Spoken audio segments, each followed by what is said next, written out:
Hey, happy Thursday. Hope you're having a great day. Thank you, Miss McElern. Thank you for being here today. I hope you have a really great day with these students. They're a good group of people. They're making really amazing animals.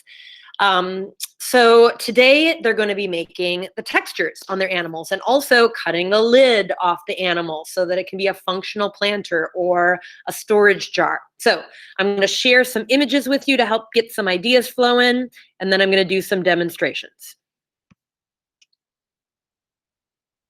So it is a requirement to add some textures to your animal because texture adds so much life to your animal. So it is something I'm going to ask you to do. However, it does not have to cover every part of the animal. This doesn't have to be a super realistic use of texture. It just has to be enough to give it some interest to that surface of the clay. That texture can be carved in and be subtractive. The texture can stick out and be additive. You can add this texture however it makes sense for you. It can be all over, or maybe you just want to emphasize, like on a turtle, maybe you just want to emphasize the shell of that turtle. And so you'll spend some time adding textures to the shell. And then that's it. So it's really kind of up to you where the textures go. We just want to make sure that they accentuate and complement the animal.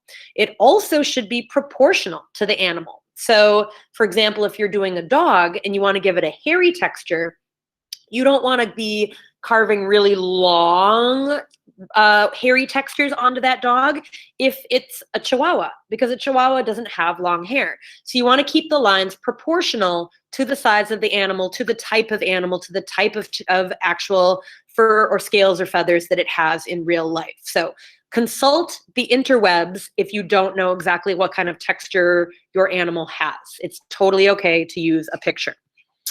So some things to consider. First of all, here we see a sculpture of a lion that has a furry mane and a furry tail, and then we have a lamb. And you can see the texture is used a little bit different for the lion. It's a little bit longer in the mane, and it's a little bit shorter for the lamb. And the lamb also has what looks like little pebbles that were pressed into the wool and then flattened, and then the texture was scratched on top of that.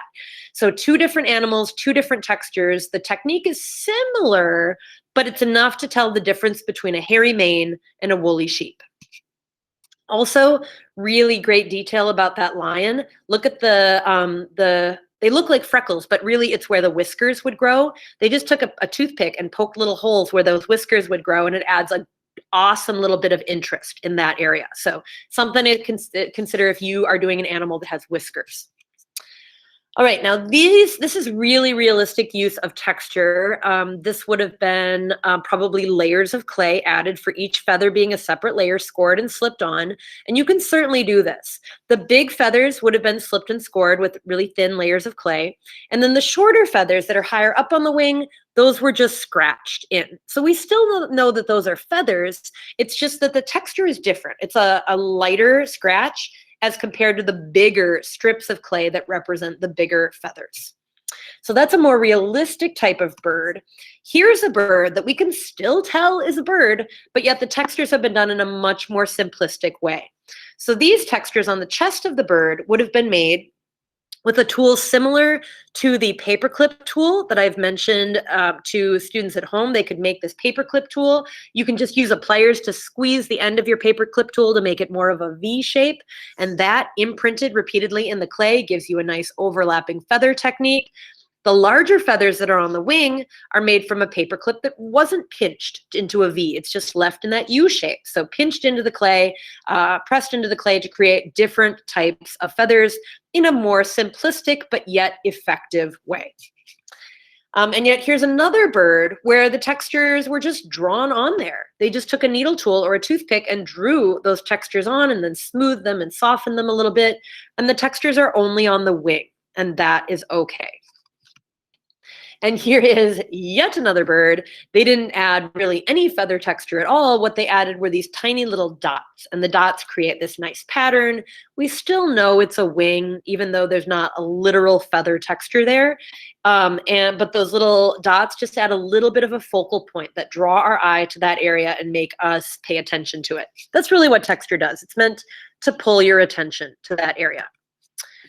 Here we have a fish. The fins of the fish were simply carved in, probably with a plastic card tool pressed into the clay repeatedly. And then those scales were a flat little pebble of clay just blended in. They would have started at the back, scored and slipped, blended it forward. Next two scales, blended forward. Next two scales, blended forward. Then by working from back to front, you get a nice overlapping pattern. So if your animal has big scales, that's one way that you can do it. This is another fish. Again, the flippers, the fins were just, the textures were just drawn on. And then for the body, they used a ribbon tool for those people who are in person, or the paperclip tool, and they just simply pressed it into the clay to create the illusion of overlapping scales. Here we see a highly elaborate turtle. Now, you do not have to work this detailed unless you really want to. This is amazing. They looked online, they looked for images of turtle shells and turtle flippers and the different textures that they have, and they carved it in. They carved it in so some areas were deeper and stood out more, some areas were more shallow and faint. They created the shell texture as a bigger pattern, the scale of the body texture as a smaller pattern. Really, really a lot of precision put into that level of texture there. And I'm not expecting that level of texture from you, but it is certainly possible. If you look at a picture and work really hard, you would be able to do something like that. Here we see a turtle that's much more simplistic. They carved more of a pattern on the back, and that is the only texture that they did, only on the shell, and that's fine too. Here we see a koala. We see the fur on the body of the koala is very short, so it would have been little tiny scratches, and the hair on the ears is very long, so it would have been longer scratches because koalas have longer fur on their ears. Here we see a very adorable little raccoon. Same thing, longer hair on the face, so the scratches are longer, and the scratches on the body are much shorter, scratches on the tail, a little bit longer, and you can see that the textures are only on certain parts of the body. Other areas have been left blank or smooth. Some of your animals don't have fur or feathers or scales, they have wrinkles. And if that's the case, you can carve those wrinkles into the clay, or if it's a really big wrinkle, you can actually roll a coil of clay, put that where the big wrinkle would be and blend it in so that it looks like it's a wrinkle bulging out from the skin. So a combination of coiled wrinkles and carved wrinkles will give you that kind of squished skin or old, wrinkly, baggy skin kind of texture. Here we see a cute little chameleon that has this kind of pebbled skin texture. The way that this could be done is you could spread slip all over your creature's body, roll little pebbles of clay, and stick those little pebbles onto that slip. And then just take a wet paintbrush and gently smooth all over it so it looks like the pebbles really are part of the skin. That's a way that you could make a pebbly, scaly texture.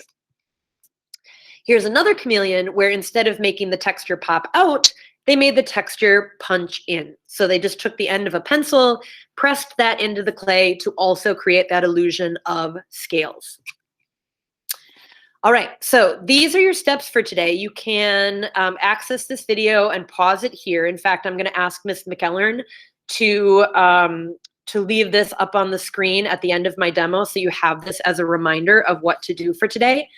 But I am going to stop sharing now, and I'm going to actually demonstrate those steps. So hopefully I remember what they were. I don't have them in front of me. Okay, so here is my dragon. I've gotten a little bit farther. I added horns. I added a second eyeball. I feel like my eyeballs are not 100% the same. This one's a little bit more elongated, so I'm going to have to do some fixing here, but that's for another time. I also added ears, so there wasn't really room for this ear, so I curved it around, which I think is kind of cute anyway, so that's fine. Okay, so if I have all my body parts, I've added all the things I need. I have the wings, which are going to be the handle for my lid. I have all my features, all my body parts. Here's my next step. I'm going to take a paintbrush, a wet paintbrush, and I'm going to use it to do a whole bunch of smoothing. So I'm doing this now before I add the texture. because I don't want to smooth away any textures that I add. So I want to make the base of my animal's skin smooth. And then the texture is going to be added on top of that. So I'm using kind of a big paintbrush, trying to get it to scrub around a little bit, get inside those nooks and crannies. And it's really only safe to do this if your clay is leather hard. If your clay is really soft and plasticky in the plastic stage, this is going to rehydrate your clay too much. And so you really want to wait until your clay is truly in that leather hard stage so you're not overhydrating and weakening your animal.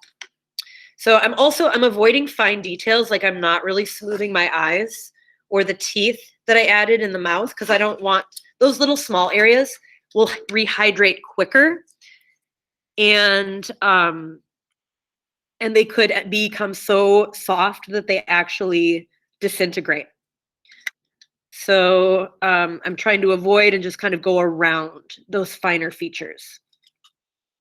Okay, so my smoothing is almost done, and I'm rushing this a little bit just because I want to be able to move on and show you all the next steps. So I'm just going to let him chill, whoever, chill for a little bit. And I'm going to grab some scrap clay and show you a few things with the scrap.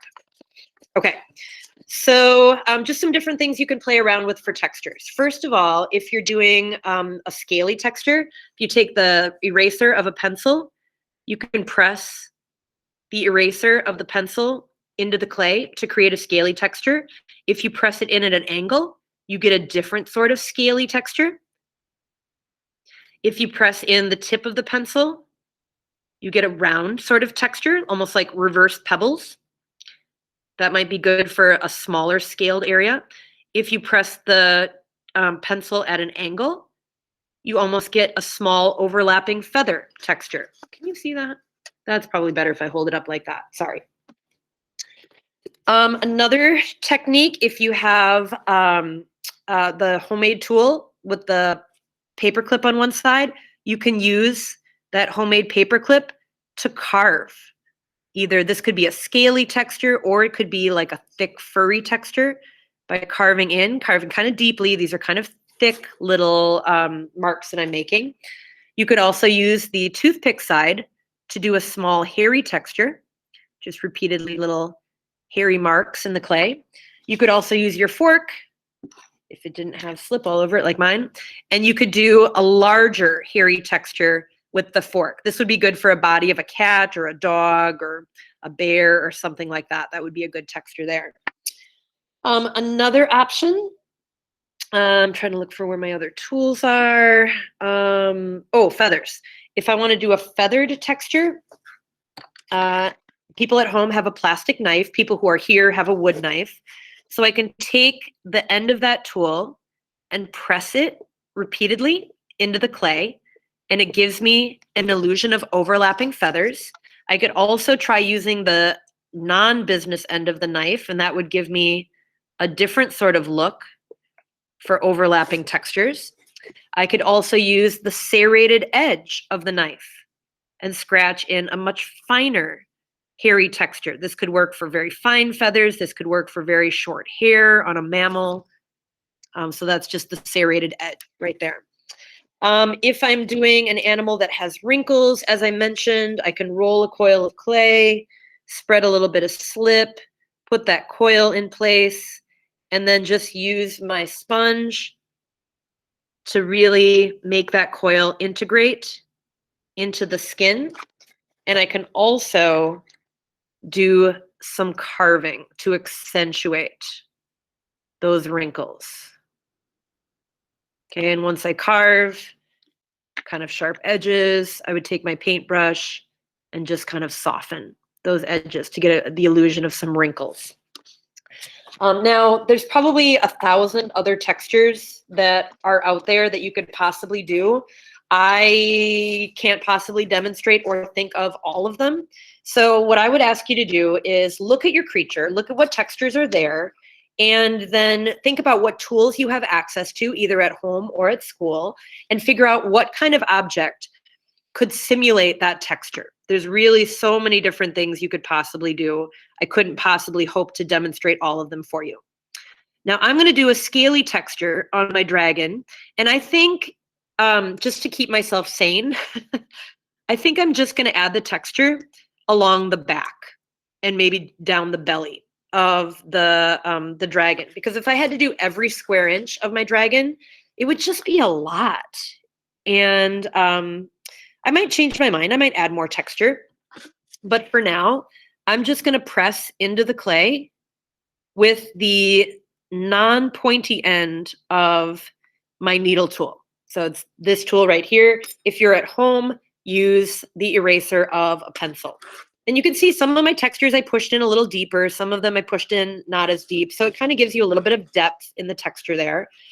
So I would continue doing that to the whole thing. I'm not necessarily going to do that right now because I want to be able to move on and show you the next thing. So I'll have the texture kind of go down under the arm a little bit, go onto the belly a little bit.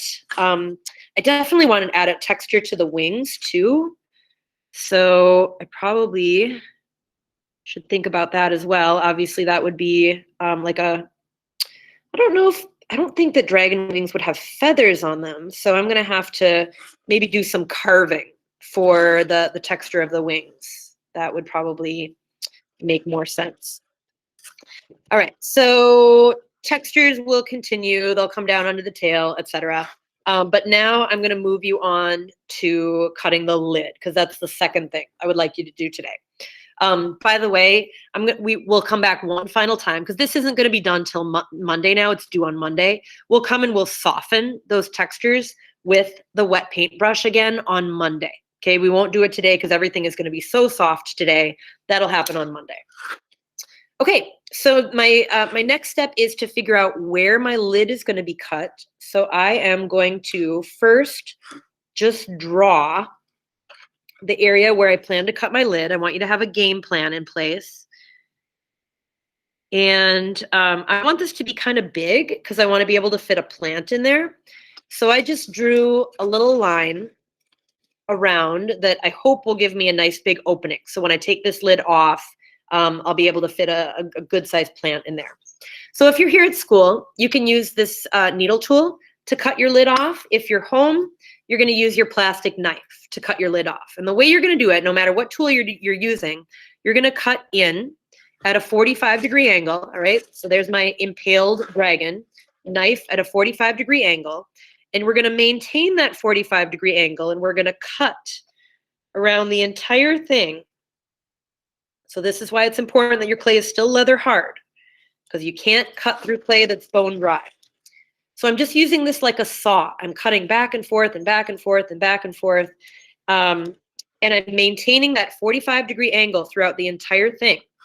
And the reason that's important is because when this lid eventually comes off, I want my lid to be fitted. So what that would mean is the lid has to be able to sit down inside that opening and not slide around. So now when I peel that off, that's what it looks like on the inside. So I'm going to deal with that first. I'm going to just kind of blend some of this rough stuff that was from my carving. Blend that in a little bit so it looks a little nicer.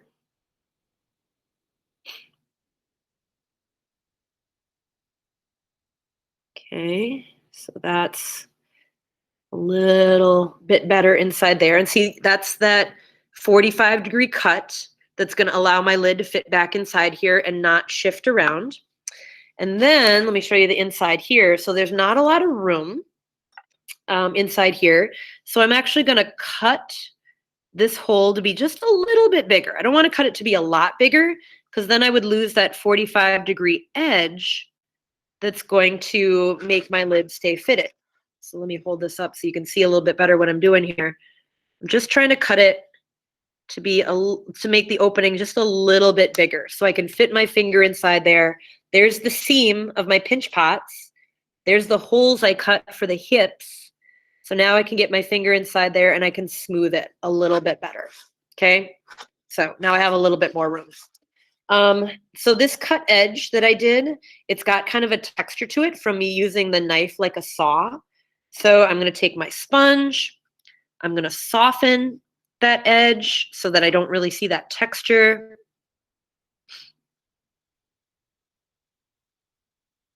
Okay, that looks fairly decent. Okay, so I still, even though I did some cutting, I still have my 45-degree edge there. And then I also want to do some smoothing here on the bottom of my lid. Okay, so doing some smoothing, kind of trying to get rid of that back and forth texture from the knife. Now, I've rehydrated this area and I've rehydrated this area. So if I were to set my lid on there for too long, my lid would probably get stuck. So I do have to be mindful of that. So I want to set it on there and make sure it still fits. Yep, still fits. But then I'm going to take it back off right away. And I'm going to do any fixes that I need to do. If it doesn't quite fit, I can move the clay around, try to get it to fit. But once I've done my major smoothing for the day, I do want to put my lid back on and keep it like there overnight, but I don't want it to get stuck.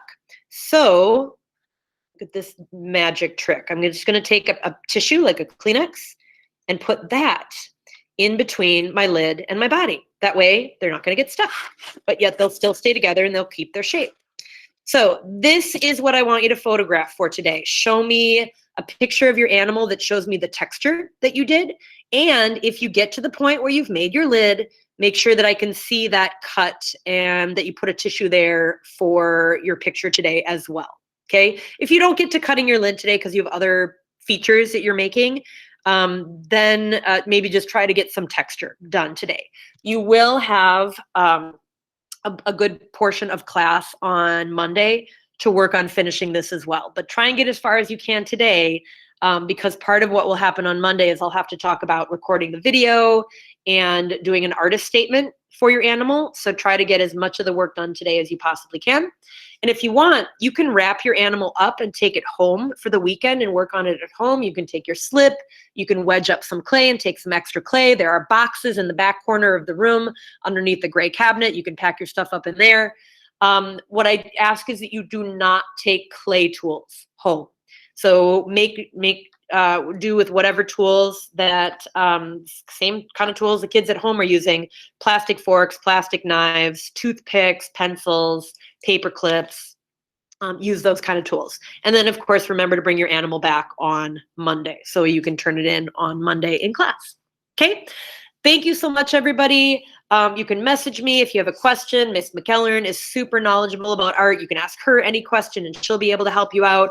And please, please, please remember for the day, bag this up really tight so that over Friday, Saturday, and Sunday, it's not going to dry out too much, okay? Especially if you haven't cut your lid yet. In fact, if you haven't cut your lid yet, take a piece of paper towel and just like put a little water on it so it's damp and wrap that over the area where you think you're going to cut your lid, and then bag it up just to keep more moisture in the clay so that you'll be able to cut it on Monday.